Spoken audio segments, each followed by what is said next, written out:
What's up, everyone? Welcome back to Unsolicited Film Reviews. I'm Zach Miller, and sorry, it's been 3 weeks. What's your name again?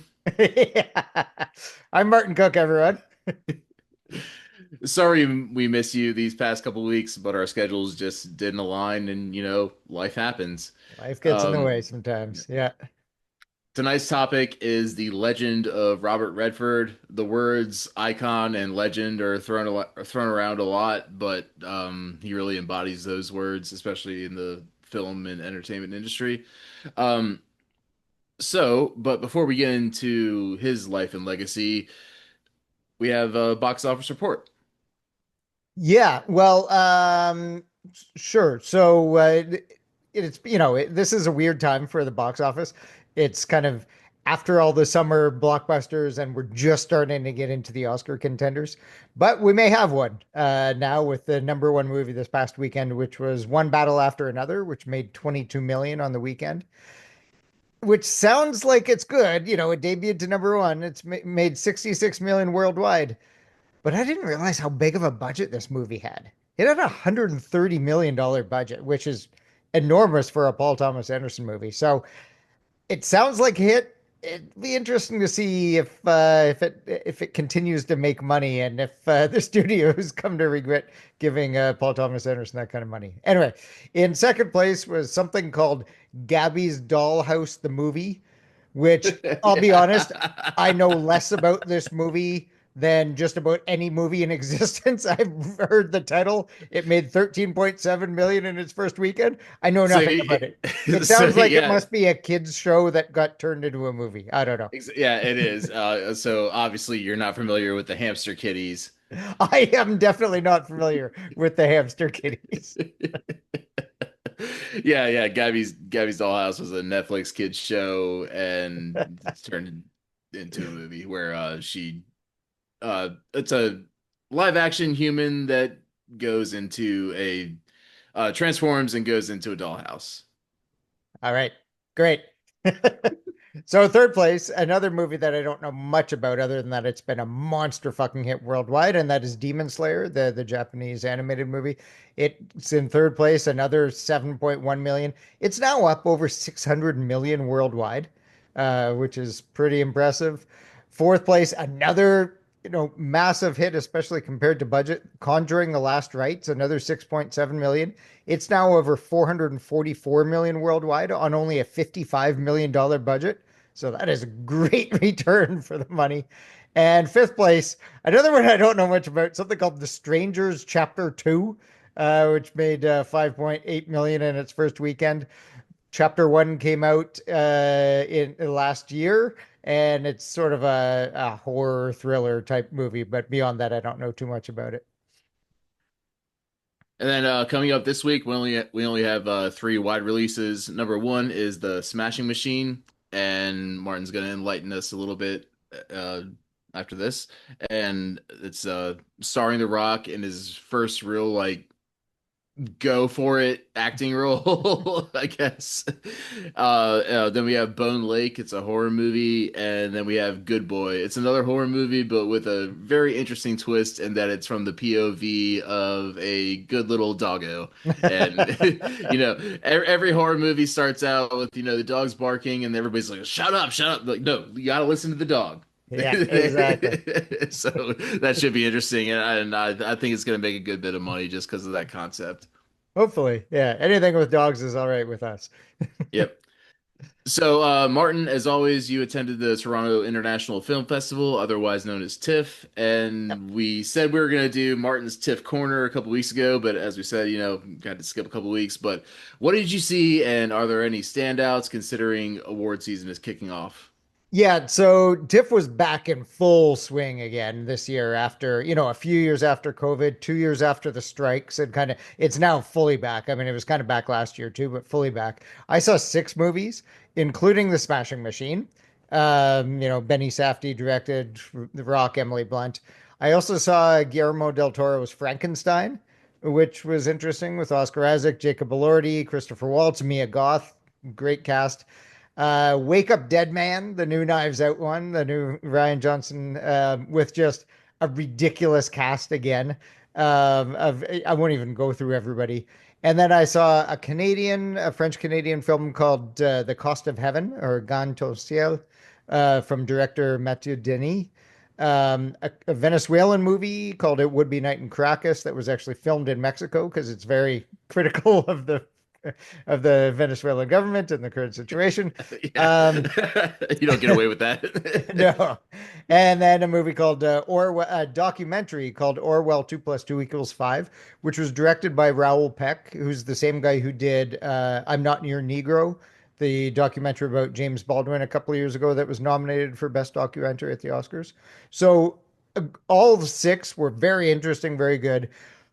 Smashing Machine, I think, will get some Oscar nominations. It'll be interesting to see what the general public thinks when it comes out.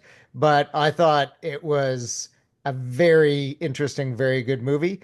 And The Rock actually pretty good, honestly. Like he kind of disappeared into the role, which is kind of hard to say for a guy who's, enormous and muscles bulge off the screen. But it was a very interesting movie. The thing that I liked about it was that it wasn't about any particular aspect of his life. Like it wasn't about him winning the fights. It wasn't about his relationship. It wasn't about getting addicted to painkillers. It was more about the personality of the guy and him coming to grips with who he was in the world and what his place was. And I thought that Okay. was very interesting. The Frankenstein one, spectacular visually. I really liked it and I thought it was an interesting take on the story. But visually, yeah, the set design I wouldn't be surprised if the costumes, I wouldn't be surprised if it gets some of those nominations. And then I love the Knives Out movies, Yeah. and I really liked this one as well. I would say for me, this one comes second. The first one I think is still the best. But I think that I like this one. I'll have to wait till it comes out on Netflix and see it again. But I think I like this one better than the second one, which I still quite enjoyed. So I don't know if it's the kind of thing that'll get Oscar noms, but I would expect maybe a couple for the first two.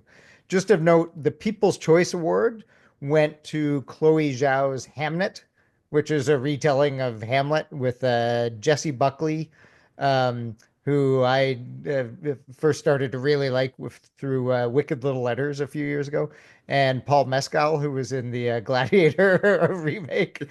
But it won the People's Choice Award. Sequel. Yeah, yeah, sorry, sequel. It won the People's Choice Award with Frankenstein coming second and Wake Up Dead Man third, which I think is really interesting. So Hamnet is one we may also need to watch for in terms of Oscar movies, but I didn't get to see it myself.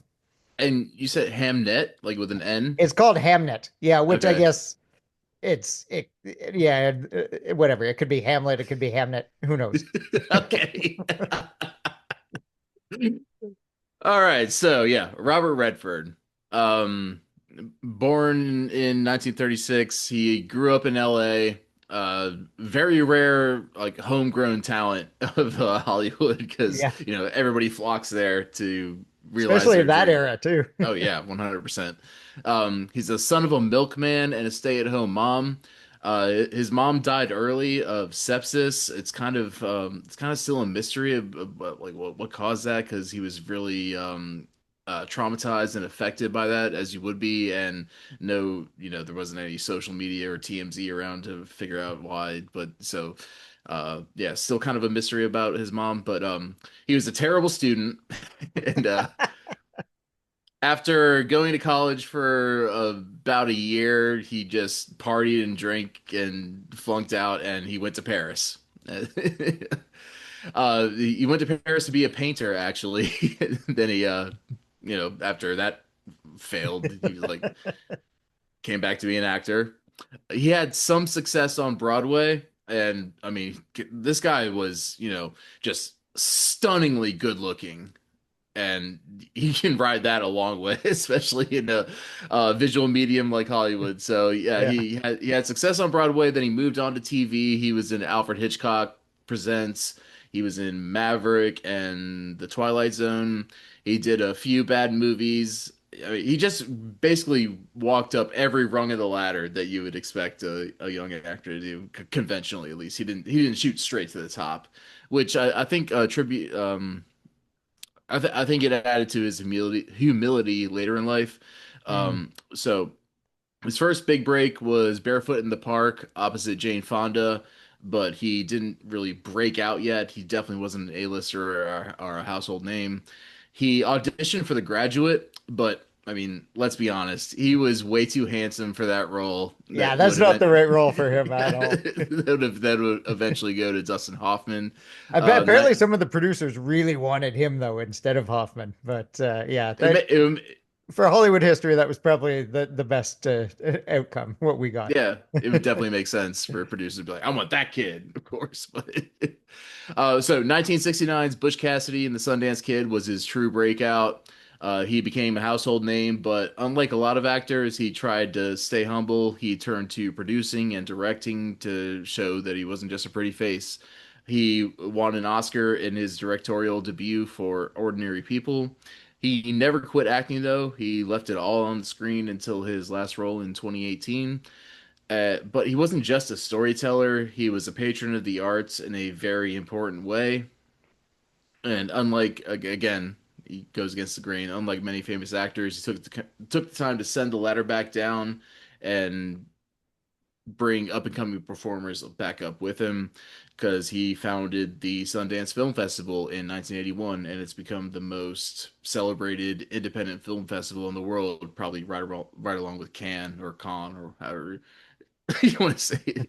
Uh, but so many directors since then have made their mark at Sundance, from Quentin Tarantino and Kevin Smith to Jordan Peele and Ryan Coogler, all had their breakouts at the Sundance Film Festival.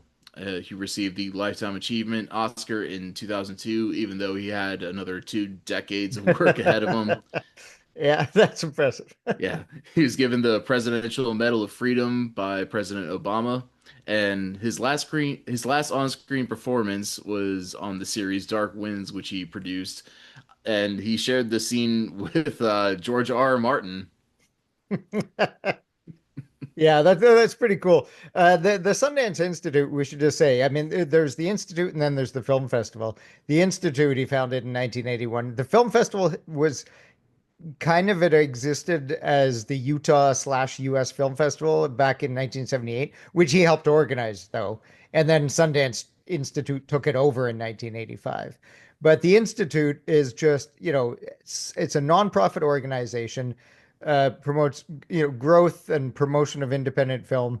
And it's just got a million different programs. There's a feature film program, a film music program, an indigenous film program, like theater. Like it's just got all these different programs that, as you say, just really goes to put back into the industry. Um, and yeah, I mean, you said it's it's the largest independent film festival, and I'd say it's one of the five most important film festivals in the world, Of along with course, yeah. probably Venice, Cannes, Berlin, and Toronto. I think those are pretty much recognized as the five biggest, but Sundance kind of has a unique place in that it's really just for independent films, which is very cool. Hmm. So like I said, he wasn't just an actor. He obviously shined as a director as well. Yeah, so as you mentioned, his directorial debut, 1981, he comes out with Ordinary People, which starred Donald Sutherland, Mary Tyler Moore, Judd Hirsch, Timothy Hutton, and right off the bat, nominated for 7 Oscars, wins 4, including Best Picture and Best Director for him. So, hell of a start. Um, but he wasn't done there. Although he didn't do as much in directing as he did in acting, he also did. He kind of spaced things out. His third movie was 1992, and that was 11 years after his first one. That was The River Runs Through It, which starred Brad Pitt in Brad Pitt's sort of first big role after his breakthrough in Thelma and Louise. So that's really the one that kind of started solidifying Brad Pitt as a star. Also starred Craig Sheffer and Tom Skerritt. It was also nominated for 3 Oscars and one for Best Cinematography. Then in 1994, he comes out with Quiz Show, starred Ralph Fiennes, right on the heels of Schindler's List. So he's obviously good at picking actors just as they're hitting their stride too. John Turturro, Hank Azaria, Mira Sorvino. It also was nominated for 4 Oscars, including Best Director and his second nomination for Best Director.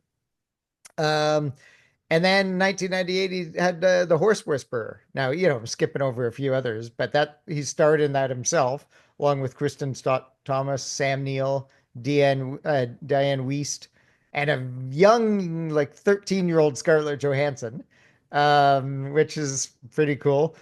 And I think also, like, maybe more importantly than the movie, the title just became part of like the general culture. Like everything after that was a something whisperer, right? And so he, The dog whisperer. yeah, yeah, yeah. Oh, that's right. Yeah, there's the Caesar Milan dog whisperer, and then everything. It's just like, oh, Yeah, this person's the something whisperer. So it just became like part of the language. lexicon. Yeah. Yeah, part of the common lexicon. Yeah, and uh, just to go back to Brad Pitt, he could have been Robert Redford's son, Yeah, honestly. I yeah, for mean, sure. and they both have similar paths in life, like just like insanely good looking, the square jaws and the blue eyes, the blonde hair, and yeah, it's but back to Redford. I'm sure he struggled, but it seems like everything he tried, he succeeded at Yeah, in life, just in general. Like anytime he reached a new, except I guess as a painter in Paris, which is probably for the best. But yeah, yeah, I mean, acting, directing, producing, he just lived such a full life. And while it's a tragedy when anyone dies, but I mean, you couldn't have asked for a better script, so to exactly. speak. Yeah, and like another thing with him too. I mean, he was somewhat of a quiet, private man. I mean, Hmm. partly it was the time in which he was famous, but even then, we don't really know much more about him other than his work, his Sundance philanthropy. We knew much more about contemporaries of his, like Jack Nicholson or Robert De Niro, right? It just seems, and certainly there was never a hint of scandal with this guy. He just kind of he did his business and then was, kind of had his private life.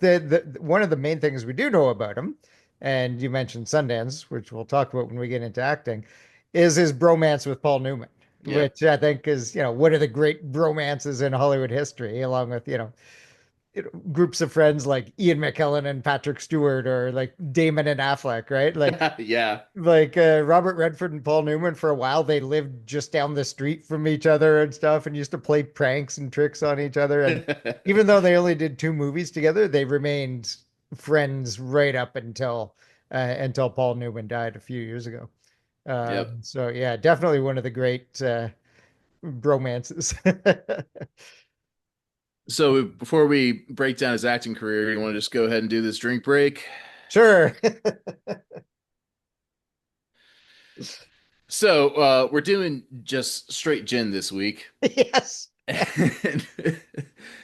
And, we were kind of pressed for time and we're like, don't want to come up with something crazy. It looks like you got Tanqueray. Yeah, I'm going with Tanqueray. All right. Um, this isn't really relevant to this week's podcast, but I got the Highclere Castle gin, and Ooh, the Highclere Castle is Downton Abbey. It's yes. so it won 100 points in the MLSA competition. I don't know what that is, but it sounds good. I've already seen the Downton Abbey, the newest and last Downton Abbey movie, which has a role for our one of our favorites, Simon Russell Beale. It's Yeah. very exciting. And there, anyway, we should say though, the reason why we chose gin is from one of the movies we're going to talk about, which is The Sting, Mm. because there is a line in there that you always drink gin with a mark because he can never It's like tell you if you cut it or not. right. And it kind of also plays into The Great Gatsby Exactly, which is because why I'm using a glass like this. it was set during the So, Prohibition era. So, yeah.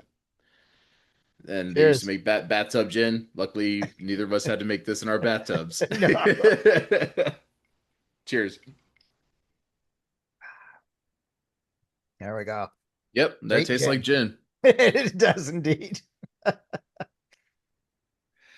All right, so we're gonna go straight into Butch Cassidy and the Sundance Kid. Starring Robert Redford, William Goldman. written by William Goldman, uh, co-starring Paul Newman, as you already said. And yeah, just one of the great movies of all time. And it's funny. I just happened to be listening to Bill Maher's podcast the other day, and he had Rob Reiner on, Oh yeah. and they were talking about Robert Redford and his legacy, and he said that William Goldman told Rob Reiner one time that he loved the script because he wrote it, but he hated the one thing he hated was the song in the middle, "Raindrops Falling on My Head," Yeah. which always threw me as well. So I'm glad I wasn't the only one, and so yeah, it's just a funny little anecdote that happened just the right time for us to just talk about it on this podcast. Yeah. The thing, an interesting thing, I mean, we mentioned his friendship with Paul Newman. This is obviously where they met. But interestingly, Paul Newman lobbied for him to get this part. Like Newman at this point was the big star, right? He was, and yeah, Redford hadn't really done that much. You mentioned kind of he had one small breakout, but still wasn't that big of a star. And the studio, obviously, as studios do, they wanted a bigger name, but Paul Newman really wanted to act alongside what he saw as another actor, like somebody who just really got the craft, and he lobbied hard for Redmond and Redford, and the rest is history. Yeah, and it was originally called The Sundance Kid and Butch Cassidy, but as soon as they got Paul Newman on board, they had to reverse it because he was obviously the star. So, but Yeah. it just doesn't have the same ring as Butch Yes. Cassidy, the Sundance Kid. So No, no. everything fell into place. Yeah, and obviously we should mention, we talked a lot about the Sundance Institute and Sundance Film Festival. This is clearly where the name comes from. Yep. The other thing too, just like from way back, the thing I think that comes across about Redford and his acting in this is just his easy charm. And Mm-hmm. like nothing seems forced about his acting. Nothing. He's just kind of. It's just this effortless charm that kind of comes off the screen, and it comes through in this movie even early on, and then you just see it the rest of his career. Yep. And I think he has that in common with Brad Pitt as well. Like it's crazy how similar those guys are. Yeah. Then in 1973, yeah, we've got two big movies. The reason why we're drinking here, gin, or one of the reasons is The Sting, which is one of my favorite movies of all time. I absolutely love this movie. This Yeah. was his second pairing with Paul Newman. They only did two movies together, even though they, as they were good friends, they kept saying they kept trying to find another project to work on, but they wanted something original and they just never found it. This movie also has Robert Shaw in it, from from Jaws fame, and Robert Earl Jones, who is the father of James Earl Jones, and looks and sounds a lot like him. But just this is just such a fun movie and just so perfectly made. I love this movie. Yeah, the opening theme actually came out. It's the which you hear on like every ice cream truck. I don't know if that's the same in Canada, No, no, but we don't get that. It, oh, the okay. the song is called The Entertainer, by the Yes, yes. way. So yeah, every ice cream truck in America from the time I grew up till now plays that theme, Really? plays that tune as Okay. they're trying to attract little kids to their area. It's always a little bit creepy, but Yeah, yeah. yeah. But that came out after the thing was set because it was set in the 30s. The song came out in the 40s. I just always thought that was a Right. little entertaining little nugget. And then completely different genre was The Way We Were, uh, Yeah. co-starring Robert Redford and Barbara Streisand, which was a just straight romance, not a romantic comedy, but uh, man, they just don't make movies like this anymore. This is one of the ones I had to go back and rewatch because I forgot a lot about it. Right. But yeah, they really don't make straight romances anymore where you get to the whole first act is you get into these characters and feel their emotions, see where they're coming from. There's not like cheap laughs and shit like that, so it's just a I keep wanting to say true romance, but it's not an Arnold Schwarzenegger, but it really is just a Yeah. actual true romance. And yeah, I kind of wish these movies would come back because they tug at your heartstrings. Yeah. It's really human. It's about two people that from the very start that they can never wind up together, but they're just kind of star-crossed, and they have this magnetism. And interestingly, Barbara Streisand had a huge crush on Robert Redford. No surprise there, but like in real life, and he had to turn her down, but was a gentleman about it. But that kind of comes through in their chemistry throughout the movie. I just think Mm. that's just really, really good. Yeah, and you're right. The sort of romantic movie has basically been taken over by the romantic comedy. You've got to have some fun in there, and some that audiences, I guess, just or studios don't think that audiences will just sit and watch a straight romance. Like maybe since the last big hit straight romance I can think of was maybe The Notebook. Like I don't Yeah, know, maybe. and that Yeah, was almost 20 maybe. years ago now. There may have been a couple others that I've forgotten about. But this is probably as good a time as any to talk about the actresses that Redford worked with throughout his career. Like he basically worked with every major actress in the 70s and 80s. Okay, so Streisand, Meryl Streep, Mia Farrow, Susan Sarandon, Faye Dunaway, Jane Fonda, like all of the biggest actresses of that time. Robert Redford worked with them, and they all, yeah, they all enjoyed working with him. He was, as you said, kind of a consummate gentleman, apparently on set all the time. Yeah, then we have 1975's Three Days of the Condor.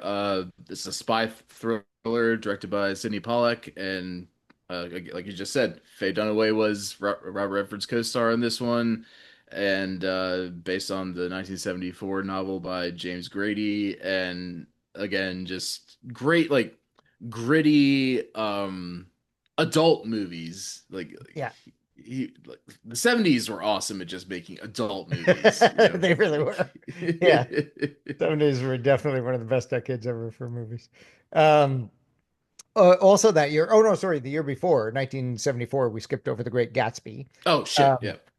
which was with Mia Farrow, and obviously based on the book, and a very successful adaptation of the famous book, the F by F. Scott Fitzgerald, that some people think is the greatest American fiction book ever written. So, yeah, very successful adaptation.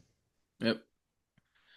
And yeah, going back to like his successors, like of course Leonardo DiCaprio wound up playing Jay Gatsby as well. Yes, It's like yeah, we had to take our best looking actor, plug him into that role. And yeah. while I definitely prefer Redford's version to DiCaprio's version, just because I am a fan of Baz Luhrmann's work. Not a lot of Well, a lot of people are, but it's just like you hate him or hate him, love him. But Yeah, yeah, Redford was definitely more grounded and truer to the source material. yeah, yeah, absolutely.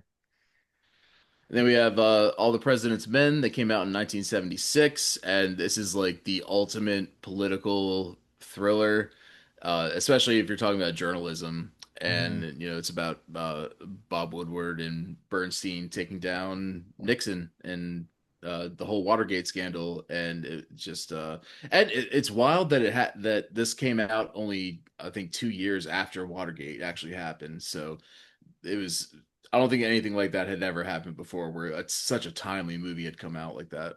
No, and it's pretty amazing to think that Bob Woodward is still alive and Robert Yeah. Redford now isn't. Like Yeah. Yeah. that is kind of weird. And also, of course, his co-star in this was the person who ended up getting that role in The Graduate, Dustin Hoffman.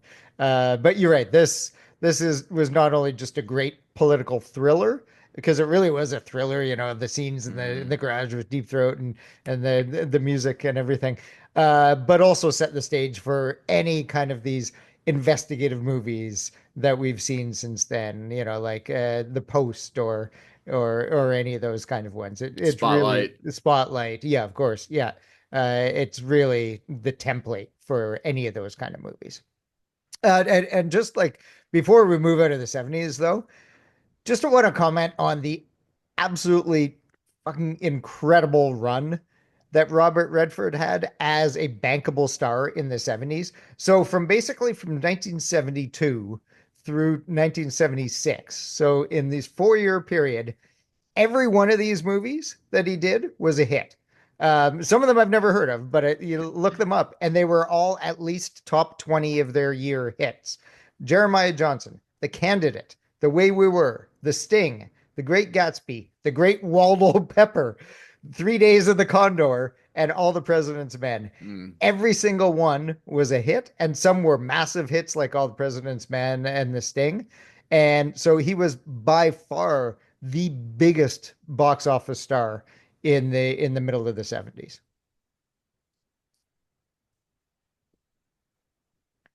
But let's move on because he did lots more. We're just highlighting a few here and there. So that was obviously his big run. Once you get into the 80s and the 90s, he starts to slow down in terms of the frequency of his movies. Like I just named a whole bunch that he did just in 4 years, but he's still making a whole bunch of very kind of memorable movies. In 1984, he was in The Natural, which was Roy. He played Roy Hobbs. This iconic scene that I think is one of the most iconic scenes in film history of him hitting the ball with Wonder Bat and blasting out the lights in the stadium. That's just a great cinematic moment, and that was Robert Redford in 1984. Yeah, if we ever do, which I'm sure we will, if we ever do best baseball movies, I'm sure that'll be included in Right, the we never have done that. Yeah, I guess now that we're getting to the baseball postseason, maybe that'll come up in the next couple of weeks. But then we have Out of Africa, which again, people don't make movies like this anymore. No. Again, Sidney Pollack directed, and Yeah. it's Robert Redford, Meryl Streep, and it's almost 3 hours long. It's a romantic epic, and like I, like, I guess you want to compare these kind of things to like Titanic, but Titanic was also a big spectacle film, Yeah. Yeah. and this wasn't. It's just, you No. settle in with the characters. They have sweeping vistas and things like that, but there's no like a big sinking ship or anything like that. And and and it made over $250 million on a $31 million budget, and you just do not see that anymore. No, not from a drama like that. And it won 7 Oscars too. Yeah. Like yeah, it's sort of a forgotten movie now, but it was a monster hit at the time and critically acclaimed and everything. Definitely one of the biggest hits of the middle part of the 80s, which is kind of hard to believe for a movie that Yeah, yeah. nobody talks about, right? Yeah, especially because that's the height of Stallone, Bruce Willis, Arnold Schwarzenegger. That's what you think about when you think about the 80s like hits. So Yeah, yeah. exactly. Yeah. And then jumping ahead a little bit into the 90s, he's still doing interesting movies. He did a movie in 1992 called Sneakers, which I think is kind of an underground hit that a lot of people like. It did fairly well at the time, but just a very interesting, great cast. River Phoenix was in this, Sidney Poitier. So just a very interesting cast. And it was kind of ahead of its time in terms of subject matter. It was sort of a technological thriller type thing. Very, very interesting movie. And then, yeah, again, pivoting back to drama, we have Indecent Proposal, which was in 1993 as well. And it's him in kind of a darker role that Yeah. we hadn't really seen him in, where it's his co-stars are Demi Moore and Woody Harrelson. And the whole premise is that he offers Woody Harrelson $1 million to spend a night with his wife, who is Demi Moore. And yeah, it's a really interesting view of Robert Redford, aside that we hadn't really seen of him before. And again, it only cost $38 million and it made over $250 million, and that's back in the 90s. Yeah, it So was it was the sixth biggest movie of 1993. That's the same year that Jurassic Park came out, and this was the sixth biggest movie. So, different kind of movie. But as you say, yeah, totally playing against type from what we understood Robert Redford to be, and also all the characters he had done before. And this is where, yeah, you see him kind of starting to do some some different kind of roles and just stretching his acting muscles a little bit. But yeah, this movie also at the time sparked a lot of conversation and just a very interesting part of the public discourse. And then yeah, so let's jump ahead quite a bit now and we get into his last few movies, and we want to highlight Captain America: The Winter Soldier from 2014, where he ends up playing the main villain again. You know, he's kind of he's doing different things. And an interesting thing about this movie is that Marcus and McFeely, the writers, when they wrote this, they wanted to go back and do something that was reminiscent of 70s spy thrillers Right. like 3 Days of the Condor or Manchurian Candidate or something. But interestingly, 3 Days of the Condor was one of their inspirations for this movie, and of course, that's a movie that Robert Redford starred in, 30 years earlier. So, very interesting full circle moment for his career, and yeah, he was great in this. Like, just fit right into the Marvel universe in one of the better MCU movies that they've had. So Yeah, he did reprise his role briefly in Endgame, but that's right. it was during a time travel sequence. So I Yeah, mean, are we counting that? I don't. yeah, yeah. But yeah, you're absolutely right. He fit right in there, and it was a spy thriller, and it was one of the better MCU movies, and he did it at the behest of his grandkids because they were too Right. young I forgot about that. to really watch or understand any of his more cerebral stuff. So he's like, "Fuck it." I have such a great catalog behind me. It's Yeah. not gonna hurt. It's not definitely not gonna hurt me if I do a Marvel movie at this No. point. And it didn't, right? Like, I don't think No. anybody thought less of him. And yeah. Working again with Scarlett Johansson that Yeah, that he had directed much earlier, which is yeah, kind it's of interesting. crazy how all these things come around. Yeah. And yeah, his last starring role was in 2018's The Old Man and the Gun. It's a crime film, and he plays a career criminal and escape artist. I actually haven't seen this one, unfortunately. Uh, It kind of just passed me by It's because it's kind of a fun movie. Basically, you can sum it up by he plays a polite bank robber. Let's just put it okay, okay. that way. So like in this thing almost. Yeah, well, and that's another thing. When he made this movie, some people pointed out that he started out his career or his stardom in Butch Cassidy playing a bank robber, and then kind of came full circle again playing a bank robber in this one. But yes, in The Sting also, yeah, sort of a gentleman robber. Yeah, again, man, everything came full circle for him in his It life. really It's did. Yeah, crazy. yeah. And he passed quietly in his sleep at his home, surrounded by his loved ones. So, I mean, who can ask for anything more out of a Yeah. life? Yeah, no, absolutely. So let's do you have a okay, let's put it this way. What do you think is his best movie? Okay, I think let's see.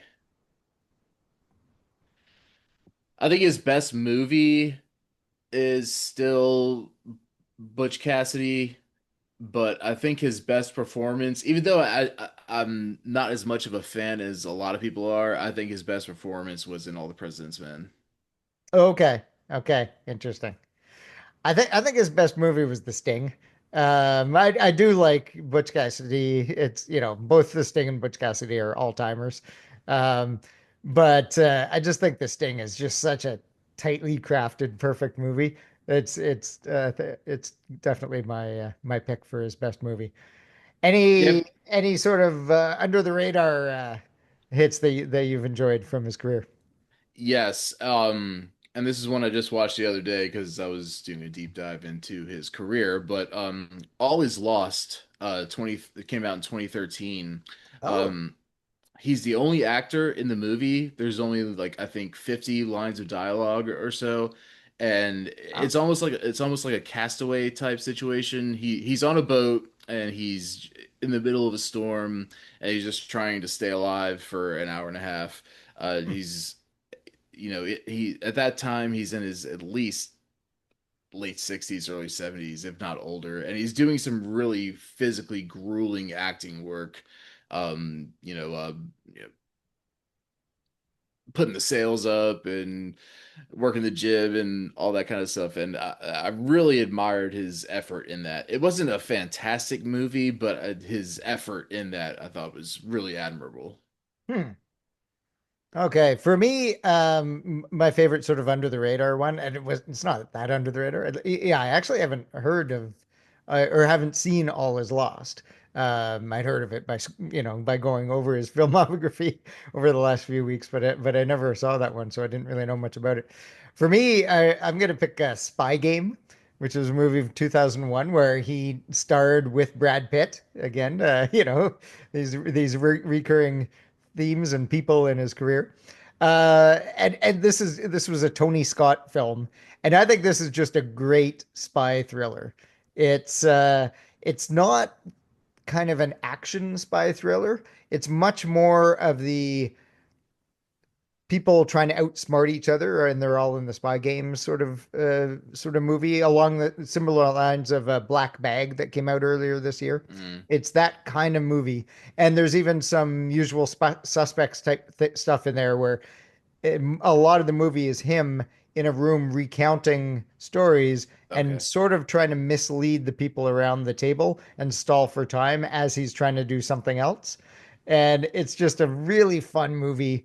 And he's just, going back to this effortless charm, he's just so great at it. And it's basically all takes place in one day, and it's his last day on the job in the CIA. And he's trying to rescue Brad Pitt before without letting anybody know before everything goes pear shaped. And I meant to say this earlier, but and I don't mean this to be like a just a straight bookend and bullet point at the end, but can't forget about his activism for Yeah. the Native American community and his staunch support for environmentalism. Yep. The whole reason why the Sundance Film Festival is in Utah is because he just loved the kind of untouched nature of it all, Yep. which is kind of ironic because it wound up being like a hub for just billionaires flying their private jets in, and but his heart was in it. I guess Yeah. that's the main Yeah. point. So yeah, he always had good intentions, and it is still a great cause for young filmmakers and stuff like that. It's just but Yeah. And he was also a big supporter of LGBTQ equality as well, and that was always baked into the Sundance Institute and the Sundance Film Festival is that it be an inclusive institute and an inclusive festival, um, which is not the main reason, but I think part of the reason why Sundance is actually moving to Colorado. mm. The main reason I think is just that, as you mentioned, it's just gotten too big. It's outgrown Park City, which is really just a small ski resort town. And so it just couldn't it couldn't hold it anymore. But there were also some other things where the film festival thought that they wanted to move venues for to be able to keep their inclusive spirit. Yep. So yeah, that's Robert Redford. Uh, Yeah. you know. Yeah, absolute Titan. Definitely one of the I'd say maybe five biggest movie stars of the last 60 years. Oh Uh, yeah. Oh totally. Yeah. so just If in terms of everything that he gave to the film industry. yep. So if you don't have anything else, I'm Zach Miller. He's yeah Martin Cook, right? We will try to be back weekly from now on. But that's it for this week, and we'll see you next time on Unsolicited Film Reviews. Bye, everyone.